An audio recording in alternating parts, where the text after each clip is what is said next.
কি নিয়ে বসেছো কাল? আচ্ছা, কালকে যেটা নিয়ে এসেছি সেটা। এটা কি নিয়ে বস, সেটা তুমি তো কালকেই আনলা, ভুলে গেলা। এটা হলো নাম, বন্ধুরা কালকে তো বলিনি, আজকে বলে দিচ্ছি। এটার নাম হলো অ্যাভাকাডো। তো এটা কাটছি, এখন খাবো। এই একটা অ্যাভাকাডো 120 রুপিস নিল, ইন্ডিয়ান রুপিসে। অনেক দাম। খোসাগুলো একটু কাটার পরে দেখো কিভাবে ছুলে যাচ্ছে, শুধু মাথাটাই কেটেছিলাম, আর দেখো কি সুন্দরভাবে ছুলে যাচ্ছে। একটুকু মানে আলাদা করে আর ছাড়াতে হচ্ছে না, না চাকু লাগাতে হচ্ছে, কিছুই করতে হচ্ছে না। আর ভেতরটা কি সফট।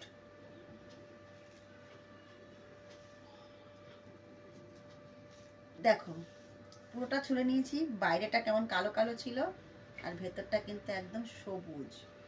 এবার একটু কেটে দেখি। এটা আর পার করে এটা কাটা যাবে না। এটার ভেতরে একটা বেশ বড় সড়ো বীজ আছে।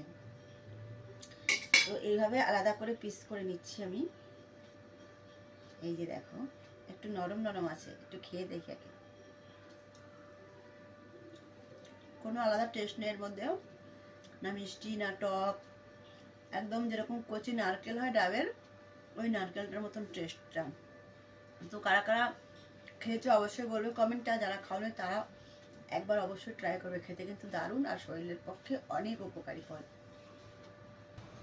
সামনে বর বসে আছে, ওনাকেও একটু দিই। সবটা আমি খেলে তো আর চলবে না।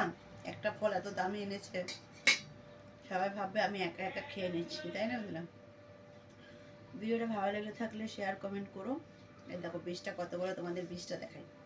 বীজটা তো আমি ভালো করে করিনি, এত বড় একটা বীজ।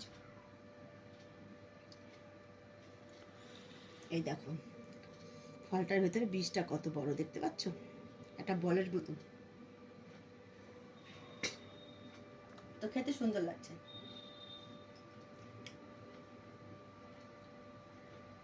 আমি একা খাবো, তুমি খাবে না? খেয়েছি।